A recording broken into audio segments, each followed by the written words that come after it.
guadalupianos, guadalupianas, hoy con este ruido de fondo les voy a contar sobre El monje y el filósofo de Mathieu Ricard y Revel. Lo leí en Kindle, así que voy a leer un poquito de la computadora. Hace 2500 años, en la era axial, al mismo tiempo que en Occidente surgían los primeros filósofos, en China el confucianismo y el taoísmo, y en la India aparecía el budismo, una filosofía religión que dio lugar a muchas tradiciones luego, pero todas en base a responder una inquietud universal. En el budismo se aspira al perfeccionamiento mediante la práctica de la virtud individual. Y en esto coincide con el concepto de sabiduría y de filosofía de la antigüedad occidental. El filósofo del libro habla mucho sobre la idea de vida filosófica de los tiempos de Pitágoras, Platón y de los estoicos. En este libro, que fue un bestseller en Europa y que se tradujo a más de 21 idiomas.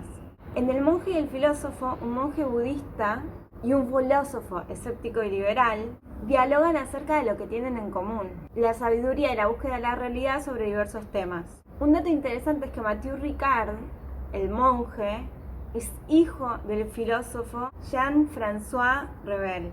Pero entonces lo que llamas el conocimiento es la iniciación de una doctrina religiosa. No, es el resultado de una transformación interior. En el budismo, lo que se llama conocimiento es la elucidación de la naturaleza del mundo fenoménico, de la naturaleza de la mente. ¿Qué somos? ¿Qué es el mundo? Es por último y sobre todo una contemplación directa de la verdad absoluta, más allá de los conceptos. Es el conocimiento en su aspecto más fundamental. Es pues la cuestión filosófica por excelencia. Exactamente. Mathieu Ricard nació en 1946. Obtuvo el doctorado en biología molecular en el Instituto Pasteur, bajo el patrocinio del Premio Nobel de Fisiología o Medicina François Jacob. Con él también inició investigaciones y trabajó varios años en el Instituto Pasteur. Después de eso, Mathieu abandonó por completo la investigación, se fue a Asia, esta es la parte que a mí más me gusta, al Himalayas, y empezó a aprender de monjes. Rinpoche se fue para esto exclusivamente. Y se convirtió en un monje budista.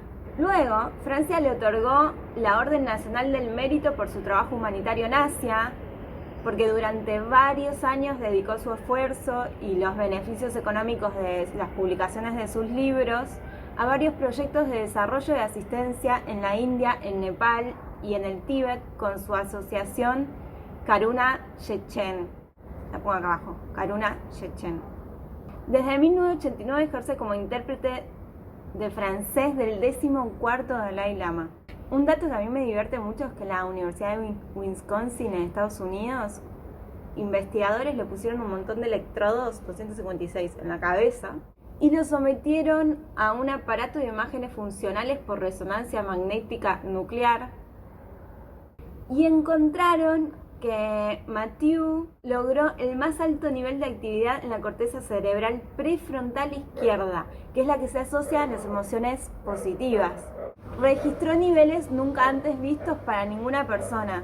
Los resultados de este estudio fueron publicados en el 2004 por la Academia Nacional de Ciencias de los Estados Unidos y a Ricard se lo nombró el hombre más feliz del mundo. La carrera científica que cursé fue el resultado de una pasión por el descubrimiento. Todo cuanto he podido hacer posteriormente no ha supuesto en absoluto el rechazo de la investigación científica, que en muchos aspectos resulta apasionante, sino que es el resultado de comprobar que por sí misma era incapaz de resolver las cuestiones fundamentales de la existencia. En una palabra, la ciencia, por interesante que fuera, no bastaba para darle un sentido a mi existencia. Y así llegué a considerar la investigación, conforme la iba viendo, como una dispersión sin fin en el detalle, a la que de ningún modo podría consagrar mi vida entera. Al mismo tiempo, este cambio surgió de un creciente interés por la vida espiritual, por una ciencia contemplativa. Tuve la impresión de ver a unos seres que eran la imagen misma de aquello que enseñaban. Su aspecto era extraordinario. No lograba entender exactamente por qué, pero lo que más me llamaba la atención era que se correspondían con el ideal del santo, del ser perfecto, del sabio, una categoría de seres que en apariencia ya no es posible encontrar en Occidente. Es la imagen que yo me hacía de San Francisco de Asís o de los grandes sabios de la antigüedad. una imagen que para mí se había convertido en letra muerta. Ya no podía ir a encontrarme con Sócrates, ni escuchar un discurso de Platón, ni sentarme a los pies de San Francisco de Asís. Y este aquí que de pronto surgían seres que parecían ser el ejemplo vivo de la sabiduría. Y yo me decía, si es posible alcanzar la perfección en el plano humano, seguro que ha de ser esto. Perdona que te interrumpa, ¿a qué cosas bellas te refieres? ¿Qué habías comprendido de aquella doctrina? No basta con encamar uno mismo una doctrina, sino que ésta debe tener algún valor por sí misma. Por entonces no tenía la menor idea del budismo, pero el mero hecho de ver a estos sabios, aunque solo fuera a través de lo que una película permite entrever, me hacía presentir una perfección profundamente inspiradora. Era, por contraste, una fuente de esperanza. En el medio en que crecí conocí, gracias a ti, a filósofos, pensadores y gentes de teatro. Gracias a mi madre, pintora, conocí una serie de artistas y poetas, André Breton, Maurice Béjart, Pierre Soulages. Gracias a mi tío, a exploradores célebres. Gracias a François Jacob, a grandes sabios que venían a dar conferencias en el Instituto Pasteur. He tenido pues oportunidad de estar en contacto con personajes fascinantes en muchos aspectos, pero al mismo tiempo, el genio que manifestaban en su disciplina no iba necesariamente acompañado de, digamos, una perfección humana. Su talento, sus capacidades intelectuales y artísticas no hacían de ellos buenos seres humanos. Un gran poeta puede ser un ladrón, un sabio alguien infeliz con sí mismo, un artista un ser lleno de orgullo. Todas las combinaciones buenas o malas eran posibles. Jean-François Revel, que nació en 1924, fue un filósofo, escritor, periodista, miembro de la Academia Francesa y polemista político. También fue redactor en jefe de varias revistas, director y miembro del Consejo de Administración del Express, cronista de Le Point, de Europe One, y trabajó como consejero literario en las editoriales Julliard y Editions Robert Laffont, y fue autor de un montón de obras. Además obtuvo un montón de premios como el de Jean-Jacques Rousseau, entre otros. Y en España fue nombrado caballero de la Gran Cruz de la Orden de Isabel la Católica. Fue uno de los mayores polemistas del panorama filosófico periodístico francés de fines del siglo XX y principios del XXI. Y en el 97 fue elegido como miembro de la Academia Francesa. Revel se autoproclamó ateo y defensor del liberalismo democrático. Cuidado, con lo del budismo no se trataba de remover el polvo de una doctrina antigua y caída en desuso. La indagación espiritual, cuando se traduce en una verdadera transformación interior, es una indagación eminentemente viva, de un frescor que no cesa de renovarse. Una tradición metafísica como el budismo jamás podrá envejecer, ya que su interés se centra en las cuestiones fundamentales de la existencia. Las teorías científicas son lo que más han envejecido en el curso de la historia, sustituyéndose sin cesar unas a otras. Sí, pero tienen buenas razones para ser sustituidas por otras. Porque el conocimiento progresa, porque se observan hechos nuevos, porque la experiencia permite ir seleccionando hipótesis. Es cierto que la biología y la física teórica han aportado conocimientos extraordinarios sobre el origen de la vida y la transformación del universo. Pero ¿permiten acaso estos conocimientos elucidar los mecanismos fundamentales de la felicidad y del sufrimiento? No hay que perder de vista los objetivos que uno mismo se fija. Conocer la forma y las dimensiones exactas de la Tierra constituye un progreso indudable, pero el hecho de que sea redonda o plana no altera mayormente el sentido de la existencia. Por mucho que se progrese en el ámbito de la medicina, solo se pueden aliviar temporalmente los sufrimientos que jamás dejan de aparecer y culminan en la muerte. Es posible detener un conflicto o una guerra, pero otros volverán a surgir mientras no cambie el espíritu de la gente. ¿No hay en cambio algún medio para descubrir una paz interior que no dependa de la salud, del poder, del éxito, del dinero, de los placeres de los sentidos? ¿Una paz interior que sea fuente de paz exterior?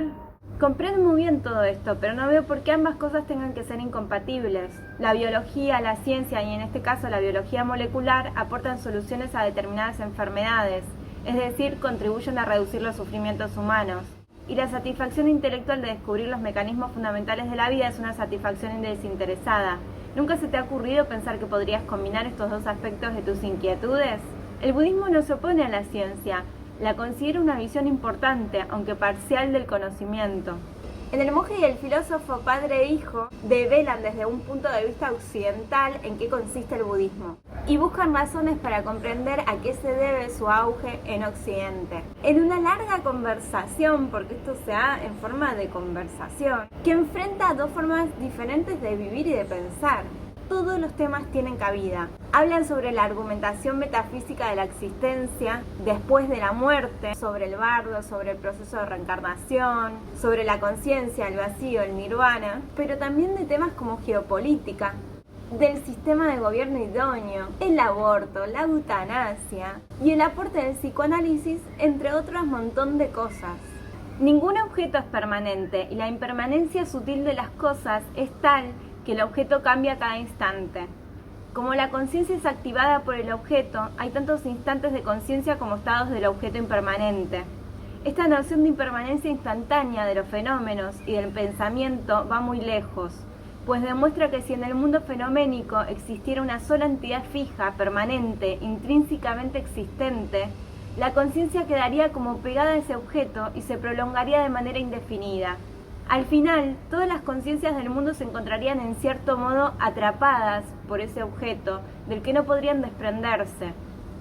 Es la presencia de esta impermanencia sutil lo que lleva al budismo a comparar el mundo fenoménico con un sueño o una ilusión, con un flujo cambiante e inasible. Incluso las cosas que nos parecen sólidas, una mesa por ejemplo, cambia cada instante. La corriente del pensamiento también está hecha de instantes infinitesimales que son activados por cada uno de estos cambios infinitesimales del mundo exterior. Tan solo la síntesis de estos instantes da la impresión de una realidad vasta. ¿Se oponen ciencia y religión? ¿Cuál es el cometido de cada una? ¿Cuál de las dos es superior? En cada punto estas dos voces representando a Oriente en el budismo y a Occidente en la filosofía dan argumentos elaborados en defensa de sus planteamientos. Es un libro ideal tanto para los que les gusta mucho la filosofía como para los que quieren ahondar en el tema del budismo y conocer un poquito más de esta cultura y de esta práctica. Aunque un poco más para estos últimos, sinceramente, porque está todo basado en esta discusión con el budismo. Es muy didáctico y saca a la luz un montón de malinterpretaciones que nosotros hacemos. Por ejemplo, yo me equivocaba en un montón de cosas con respecto al budismo. Y al leer este libro fue como, era de esta otra forma. También despeja la incertidumbre occidental de si el budismo es una filosofía o es una religión. Y habla sobre el significado de la felicidad, por qué no somos felices y cuál es el camino para llegar a esa felicidad. Así que no sé muy bien cómo catalogar este libro. Lo que les puedo decir es que tiene un montón de filosofía occidental y budista, que es una discusión acalorada.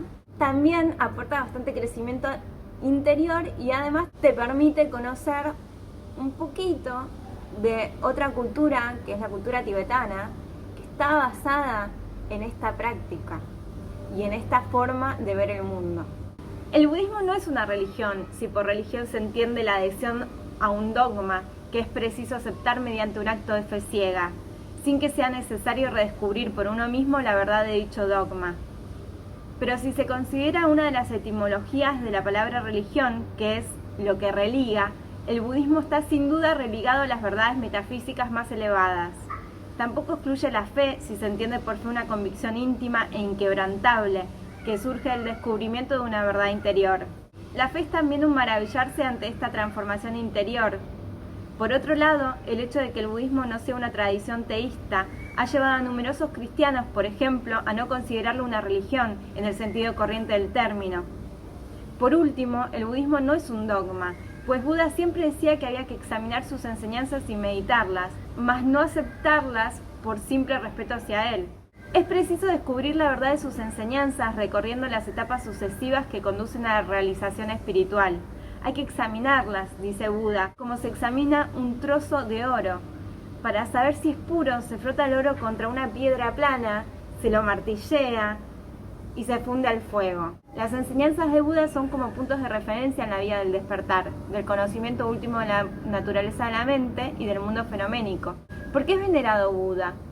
No es venerado como un dios ni como un santo, sino como el sabio último, como la personificación del despertar.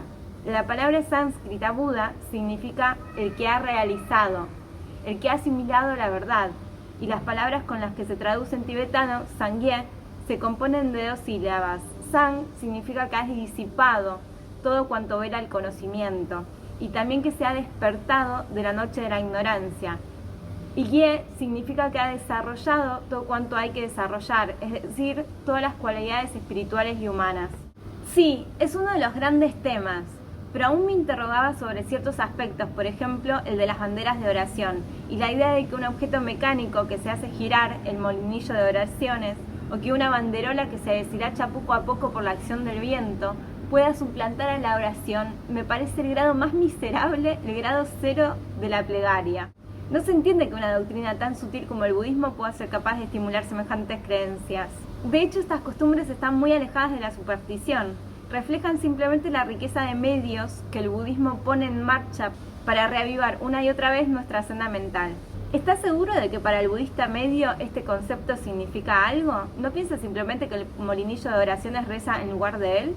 Creo que aunque todos los tibetanos no conozcan la doctrina y el simbolismo con tanto detalle, no hacen girar un molinillo de oraciones para haber cumplido sus deseos ordinarios, relacionados con la salud, la prosperidad o el éxito.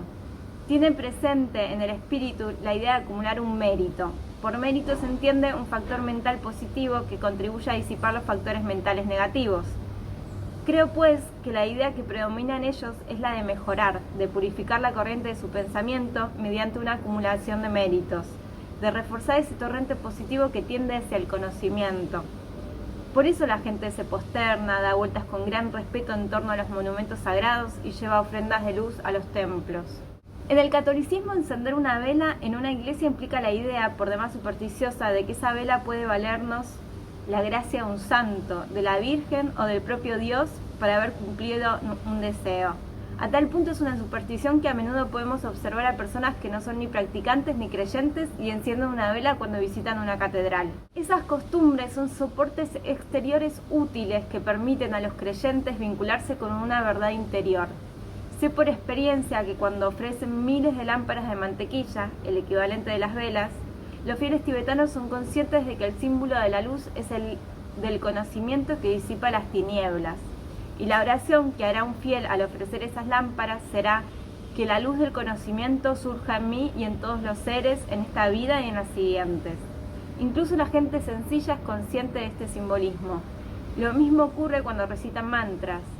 Define un mantra. Etimológicamente, mantra significa lo que protege la mente, y no de una calamidad cualquiera, sino de la distracción de la confusión mental. Un mantra es una fórmula breve que la gente repite numerosas veces, como es el caso, por ejemplo, de la plegaria del corazón entre los ortodoxos, que va acompañada de la repetición constante del nombre de Jesús. Esta técnica repetitiva se encuentra en todas las tradiciones espirituales. No es su aspecto más elevado espiritualmente. ¿Por qué no? La recitación sirve para calmar los movimientos superficiales de la mente y permite observar la naturaleza de dicha mente. El budismo analiza y desmonta los mecanismos de la felicidad y del sufrimiento. ¿De dónde proviene el sufrimiento? ¿Cuáles son sus causas? ¿Cómo ponerle remedio? Poco a poco, mediante el análisis y la contemplación, el budismo va remontando hasta las causas profundas del sufrimiento.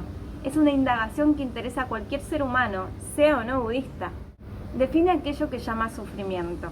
El sufrimiento es un estado de insatisfacción profunda que puede estar asociado al dolor físico, pero que es sobre todo una experiencia de la mente. Es evidente que distintas personas percibirán las mismas cosas de maneras opuestas, ya sean desagradables o agradables.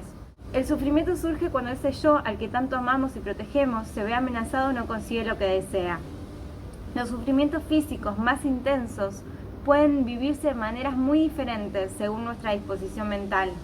Además, las metas ordinarias de la existencia, el poder, las riquezas, los placeres de los sentidos, la fama, pueden procurar satisfacciones momentáneas, pero nunca son una fuente de satisfacción permanente, y el día menos pensado se acaban transformando en descontento. Jamás aportarán una plenitud duradera, una paz interior invulnerable a las circunstancias externas. Al pasarnos la vida persiguiendo objetivos mundanos, tendremos tan pocas oportunidades de alcanzar una felicidad verdadera como la que tendría un pescador que lanza sus redes a un río seco. Encontramos lo mismo y dicho exactamente en los mismos términos tanto en el epicureísmo como en el estoicismo. Este estado de insatisfacción es característico de un mundo condicionado que por su naturaleza solo puede aportar satisfacciones efímeras. En términos budistas se dice que el mundo o rueda de los renacimientos, el samsara, está impregnado de sufrimiento. Pero esto no supone en absoluto una visión pesimista del mundo, es una simple comprobación. La etapa siguiente consiste, en efecto, en buscar remedios a este sufrimiento. Para ello es preciso conocer las causas. En definitiva, el budismo llega a la conclusión de que el sufrimiento nace del deseo, del apego, del odio, del orgullo, de los celos, de la falta de discernimiento y de todos los factores mentales que se denominan negativos u oscurecedores, porque perturban la mente y la sumen en un estado de confusión e inseguridad. Esas emociones negativas nacen de la noción de un yo, al cual queremos y deseamos proteger a cualquier precio. Este apego al yo es un hecho, pero el objeto de ese apego, el yo, no tiene ninguna existencia real, no existe en ningún lugar ni en modo alguno como una entidad autónoma y permanente. No existe ni en las partes que constituyen al individuo, el cuerpo y la mente, ni fuera de dichas partes, ni en su combinación. Si afirmamos que el yo corresponde a la unión de esas partes, estaremos admitiendo que no es sino una simple etiqueta pegada por el intelecto sobre la unión temporal de diversos elementos interdependientes.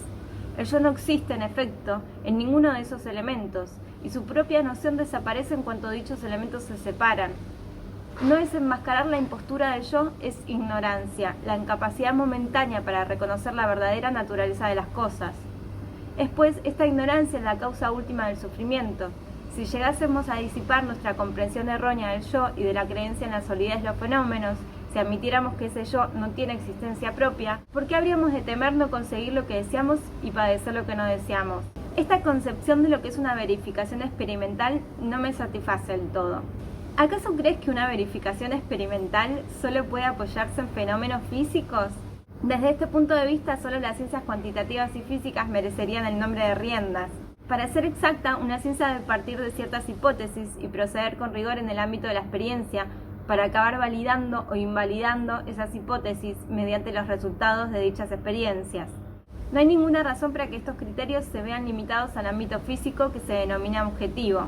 Además, no veo por qué habría que postular una disociación, como decías antes, entre las ciencias de la mente y el perfeccionamiento de la persona, pues la conquista de la serenidad es una de las verificaciones experimentales de la ciencia contemplativa, del mismo modo que la caída de los cuerpos es la verificación experimental de la ley de la gravedad. Nada, excepto la mente misma, puede permitirnos conocer la naturaleza última de la mente.